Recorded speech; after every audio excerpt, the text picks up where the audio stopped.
Hey guys, so this vlog I want to talk a little bit about how to stretch your macros to make the most of them.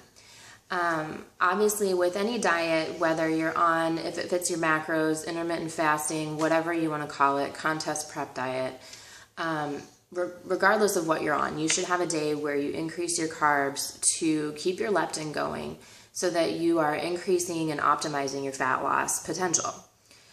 If you want more information on that, there are tons of studies and things online. So I'm going to try to keep this a little bit shorter and sweeter. Am I a dietitian? No. If you really want to listen to a lot of dietitian things, Lane Norton, the online coach, people like that are great to look up as well. So anyway, not trying to give any dietary advice or diets here on this, but just in my opinion. What I like to do is I like to take what I'm eating for my daily carbs. So to make numbers simple, let's say I'm getting 100 carbs a day on my cut. I double that, so I would go to 200 carbs shooting for my refeed. Some people do 2 to 3.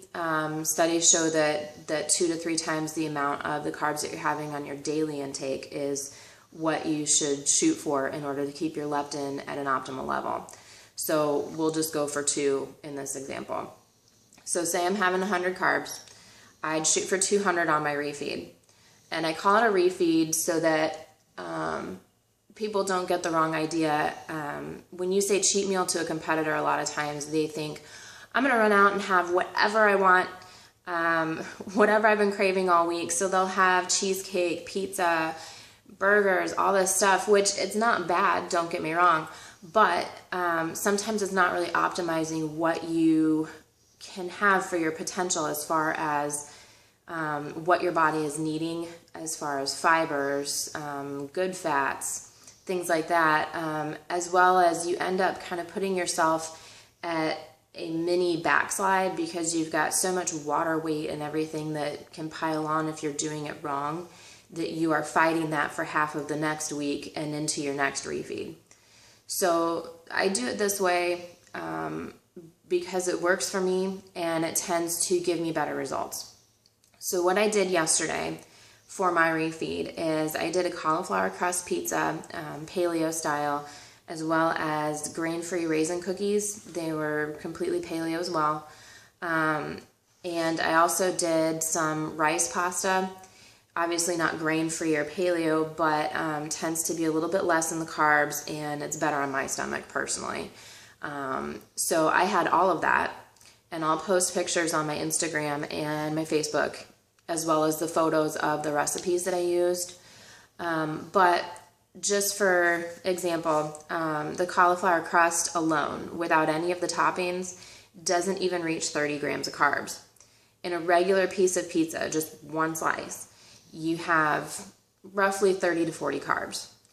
Not a bad amount of carbs, but obviously you can eat an entire pizza that has 30 grams of carbs in the crust. You add the toppings, and my toppings were still under 60. I believe it was 57 with 57 carbs with all of my toppings and the crust included in the entire pizza versus 2 slices of pizza for say 60, 68, 70 grams of carbs. In the cookies, it was 11 carbs per cookie. The entire recipe was, I believe, 167. I got 15 cookies out of it. So we're looking at about 11 grams of carbs per cookie. In order to make 200 grams of carbs, you can do the math, but I had the entire pizza, I had 5 cookies, I had my serving of pasta. I didn't even make it to the ice cream that I had thought I was going to have because I was so stuffed, and I had already gotten to my carbs anyway.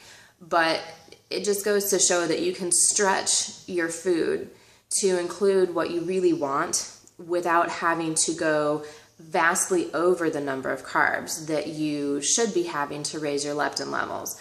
A refeed doesn't need to be a gorge fest. A refeed should optimize your potential as an athlete to continue to cut down for your show or build muscle or whatever you're looking to do.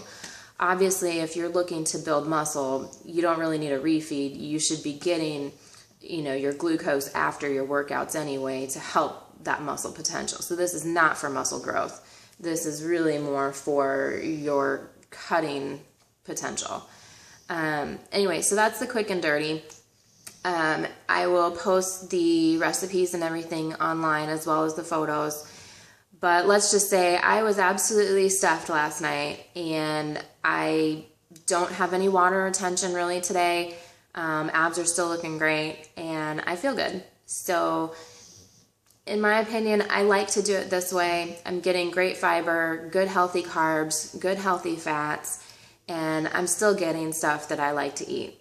So hope you enjoy. Ask any questions that you like, and hopefully I can share some more recipes and everything with you a different time.